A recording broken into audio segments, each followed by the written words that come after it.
रस्ते नाहीत आणि फक्त आश्वासन आहेत.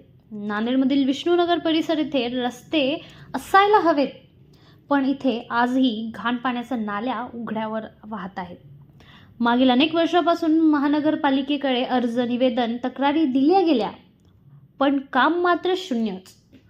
जिथे रस्ता असायला हवा तिथे अर्धवट काम आणि जिथे तोडफाड रस्ता आहे तिथे कचऱ्याचं साम्राज्य. या अर्धवट रस्त्यामुळे अपघात झालेत, नागरिक जखमी झाले, पण जबाबदारी कुणीच घेतली नाही. दररोज ये जा करताना लोकांना तोंड दाबून, डोळे झाकून चालावं लागतं.